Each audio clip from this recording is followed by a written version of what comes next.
사람은 하루하루 같은 얼굴을 보고 같은 집에서 숨쉬고 같은 밥을 먹으며 살다 보면 그 사람이 어떤 사람인지 다 안다고 착각하게 된다.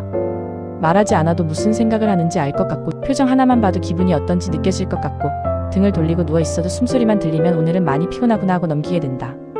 나 역시 그랬다. 나는 내 남편을 안다고 믿었다. 아니, 믿고 싶었다는 말이 더 정확하다. 믿지 않으면 우리 삶이 송두리째 흔들릴 것 같았으니까. 남편의 이름은 민석이었다. 너무 흔해서 설명이 필요 없는 이름. 얼굴도 특별하지 않았다. 잘생겼다고 말하기엔 뭔가 모자라고 못생겼다고 말하기엔 또 그 정도는 아닌 군중 속에 섞이면 바로 배경이 되는 얼굴. 나는 그 평범함이 좋았다. 특별하지 않다는 건 적어도 위험하지 않다는 뜻이라고 생각했으니까. 그는 IT 중소기업에서 과장으로 일했고 명함을 내밀어도 누군가 감탄할 직함은 아니었다. 그러나 그는 성실했고 성실함은 우리 같은 사람들에겐 가장 믿을 만한 단어였다. 아침이면 늘 같은 소리가 먼저 들렸다. 물이 컵에 채워지는 소리, 밥솥 뚜껑이 열리는 소리, 숟가락이 그릇에 부딪히는 소리. 그는 내가 깨기 전에 이미 부엌에 서 있었다. 반찬이 마땅치 않은 날엔 늘 같은 말이 따라왔다. 이 정도면 충분해. 아침엔 많이 못 먹잖아. 그 말이 다정하게 들렸고 나는 그 다정함을 우리 결혼의 증거처럼 쥐고 살았다. 출근하는 모습도 늘 같았다. 시계를 한번 보고 주머니를 확인하고 휴대전화를 손바닥으로 톡톡 두드린 뒤 현관문 앞에서 잠깐 멈춰 나를 향해 고개를 돌렸다. 여보, 다녀올게. 문 잘 잠그고. 오늘도 무리하지 말고. 그 인사는 인사라기보다 일종의 의식 같았다. 나는 그 의식이 오래갈수록 우리의 삶이 무사하다는 뜻이라고 믿었다. 주말이면 마트에 갔다. 그는 카트를 밀었고 나는 옆에서 물건을 골랐다. 가격표 앞에서 멈춰서서 눈을 가늘게 뜨는 버릇, 행사 스티커를 손끝으로 문지르는 습관, 과일은 꼭 한 번 더 들어보는 꼼꼼함. 가끔은 그런 꼼꼼함이 답답했지만 또 한편으로는 마음이 놓였다. 문제를 만들지 않는 사람, 무리하지 않는 사람, 늘 계산하고 조심하는 사람. 나는 그가 그런 사람이라고 확신했다. 우리 집에는 작은 서재가 하나 있었다. 신혼 때는 그 방이 낭만처럼 느껴졌다. 둘이 앉아 각자 책을 읽고 커피를 마시고 창밖의 비를 바라보던 기억도 있다. 그런데 어느 순간부터 그 방은 남편의 방이 되었다. 그는 문을 닫기 시작했고 나는 무심코 그 문턱을 넘지 않게 되었다. 여긴 정리 안 돼서 그래. 나중에 같이 정리하자. 그 말은 부드럽게 들렸지만 사실은 선명한 경계였다. 나는 그 경계를 존중하는 내가 현명한 아내라고 믿었다. 결혼 7년. 크게 싸운 적은 없었다. 다정한 말이 줄어든 대신 무난한 하루가 늘었다. 나는 그 무난함을 평온이라고 불렀다. 한밤중에 갑자기 울리는 전화도 없고 경찰이 들이닥치는 일도 없고 병원 응급실에서 이름이 불리는 일도 없는 삶. 그런 삶을 얻기 위해 우리는 많은 것을 포기했고 나는 그 포기가 옳았다고 생각했다. 그날이 오기 전까지는. 결혼기념일을 며칠 앞둔 봄날이었다. 햇살이 밝았고 바람은 부드러웠다. 남편은 출장이 있다며 평소보다 더 서둘렀다. 양말을 바꿔 신고 셔츠 단추를 다시 잠그고 가방을 열었다 닫았다를 몇 번이나 반복했다. 나는 그 모습을 보며 웃으려 했지만 입꼬리가 잘 올라가지 않았다.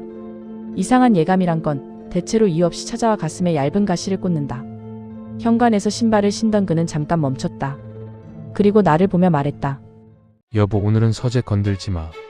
설명도 웃음도 덧붙이는 말도 없었다. 그 짧은 문장이 나를 서늘하게 만들었다. 나는 알겠다고 대답했지만 그 말은 하루 종일 내 머릿속에서 지워지지 않았다. 건들지 마. 왜? 무엇을? 남편이 나간 뒤 집은 유난히 조용했다. TV를 켜도 소리가 귀에 들어오지 않았고 밥을 먹어도 맛이 나지 않았다.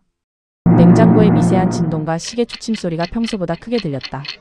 나는 가만히 앉아있기가 견딜 수 없어 청소기를 돌리고 서랍을 열어 오래된 영수증을 정리하고 베란다 창문을 닦았다. 그러다 어느새 나는 서재 앞에 서 있었다. 문손잡이에 손을 올린 채 한참을 망설였다. 하지 말라는 말이 머릿속에서 계속 맴돌았다. 하지만 동시에 그 말을 듣고도 아무것도 하지 않는 내가 바보처럼 느껴졌다. 잠깐만, 정말 잠깐만.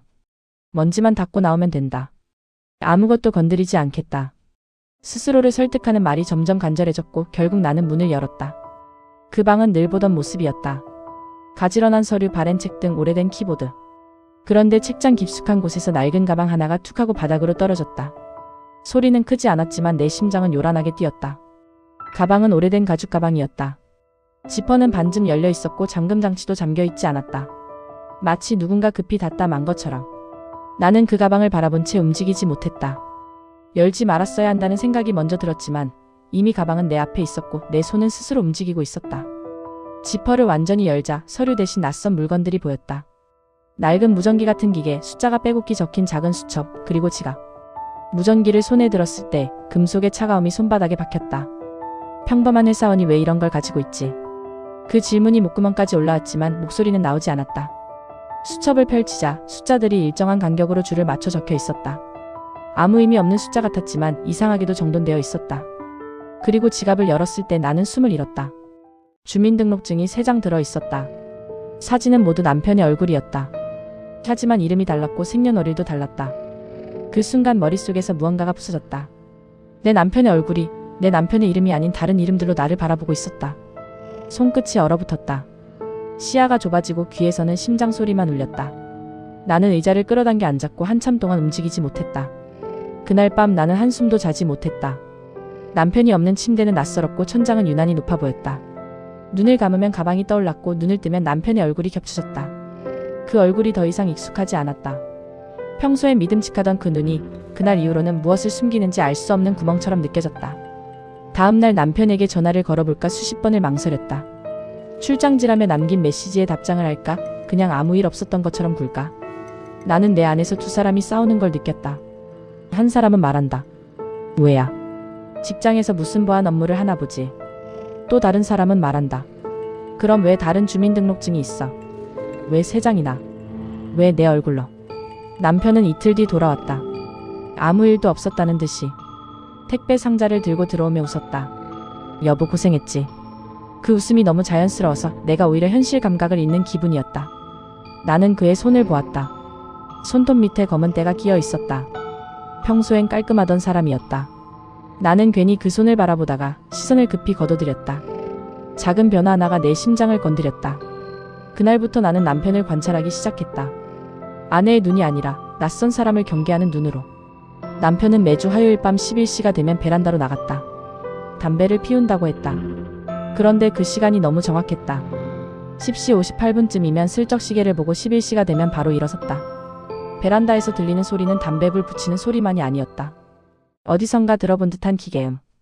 라디오 주파수를 맞출 때 나는 소리처럼, 가끔은 끊기는 잡음처럼 들렸다.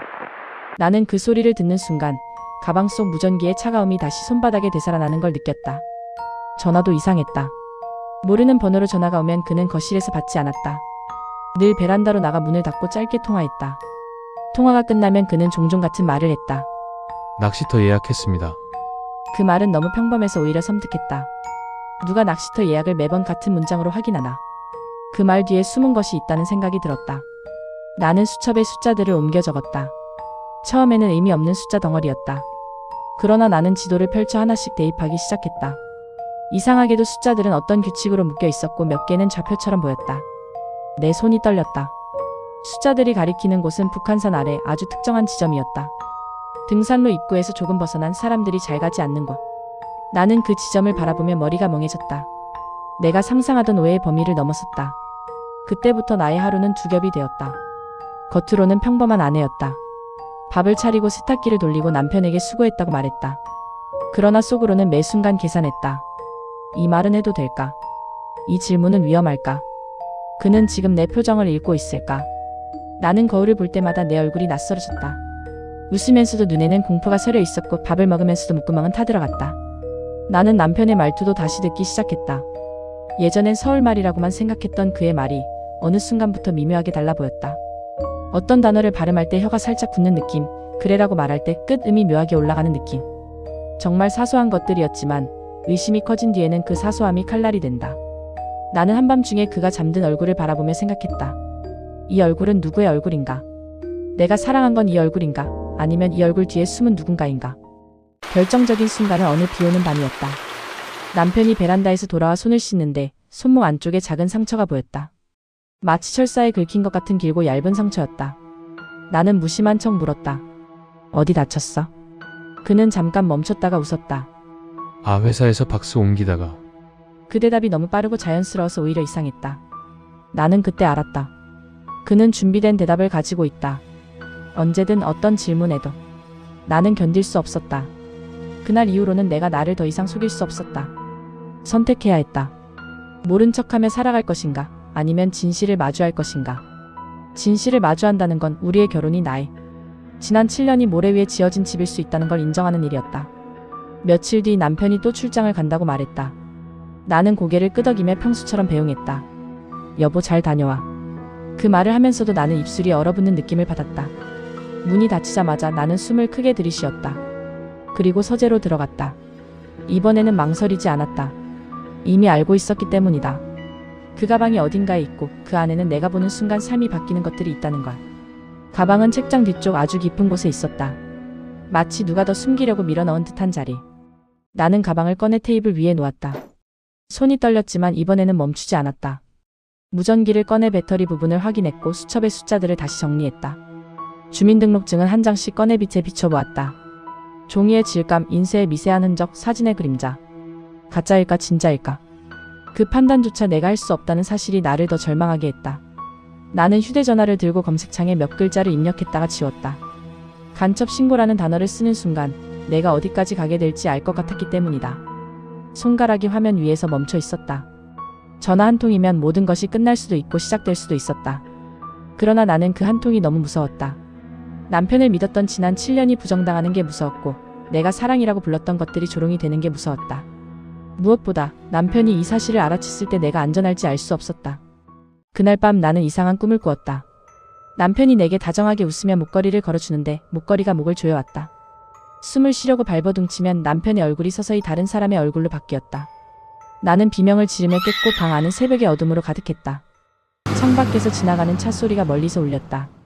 그 소리조차 누군가의 발소리처럼 들렸다. 다음날 저녁 남편이 돌아온다고 연락했다. 곧 도착이라는 메시지 한 줄. 나는 그 메시지를 수십 번 읽었다. 곧 도착. 그 말이 이렇게 무서운 말이었던가. 나는 집안의 모든 소리에 예민해졌다. 엘리베이터가 멈추는 소리, 복도에서 들리는 발걸음, 누군가 문을 닫는 소리. 내 심장은 그 소리마다 뛰었다. 나는 부엌에서 칼을 꺼내려다 멈췄다. 이건 내가 아니다. 나는 이런 사람이 아니다. 그런데 동시에 이런 생각이 들었다. 지금의 나는 과연 누구인가? 현관문이 열리는 소리가 났다. 나는 식탁 앞에 앉아 있었다. 남편은 평소처럼 들어오며 말했다. 여보, 나왔어. 그 목소리는 익숙했다. 그러나 익숙함은 더 이상 안전을 의미하지 않았다. 나는 웃으려 했지만 얼굴 근육이 움직이지 않았다. 남편은 내 표정을 보며 잠깐 멈췄다. 그 짧은 멈춤이 내 심장을 얼렸다. 그는 내 눈을 똑바로 바라봤다. 그 시선은 내가 알고 있던 다정한 시선이 아니었다. 마치 내가 어떤 선택을 했는지 이미 알고 있다는 듯한 시선이었다. 나는 천천히 일어나 서재 문 쪽을 바라봤다. 내 머릿속에는 한 문장만 떠올랐다. 지금 말해야 한다. 지금 끝내야 한다. 하지만 내 목은 굳어 있었고 손끝은 저려왔다. 남편이 한 걸음 다가왔다. 나는 그의 발소리를 들으며 생각했다. 내가 서재에서 봤던 그 물건들이 오늘 밤 내 삶을 어떻게 바꿔놓을까? 그리고 나는 그때 처음으로 확신했다. 내가 지금 마주한 건 결혼의 위기가 아니라 내 생존의 문제라는 것을. 남편이 가방을 찾고 있다는 것을 그는 이미 알고 있는 듯했다. 그의 시선이 아주 잠깐 서재 문 쪽으로 흘렀다. 그 순간 나는 깨달았다. 내가 모르는 사이 우리의 집은 이미 게임판이 되어 있었고 나는 그 안에서 늦게 규칙을 배운 플레이어일 뿐이라는 것을. 남편은 낮게 숨을 내쉬며 말했다. 오늘따라 조용하네. 무슨 일 있어? 그 말은 다정하게 들렸지만 내 귀에는 경보처럼 들렸다. 나는 입술을 때려 했지만 아무 말도 나오지 않았다. 그리고 그때 남편의 휴대전화가 울렸다. 화면에는 저장되지 않은 번호가 떠 있었다. 남편은 나를 한번 보고 아주 천천히 전화를 받았다. 그가 입을 열기 직전 나는 알 수 없는 공포에 휩싸였다. 그가 지금 어떤 말을 하느냐에 따라 내 삶은 완전히 다른 방향으로 떨어질 것 같았다. 전화기 너머로 남편은 평소보다 더 낮은 목소리로 말했다. 네, 확인했습니다. 잠시 후에 통화는 10초도 되지 않아 끝났다. 남편은 전화를 끊고도 바로 주머니에 넣지 않았다. 화면이 꺼질 때까지 마치 다음 신호를 기다리는 사람처럼 손을 쥐고 있었다. 그리고는 아무렇지 않은 척 웃었다. 회사에서 급한 건이래. 내일 아침 일찍 나가야 할지도 몰라. 나는 고개를 끄덕였지만 내 속은 이미 무너져 있었다. 내일 아침이라는 말이 단순한 출근이 아니라 내게 남은 시간을 제한하는 선언처럼 들렸다. 나는 주방으로 도망치듯 걸어가 물을 끓이고 컵을 꺼냈다.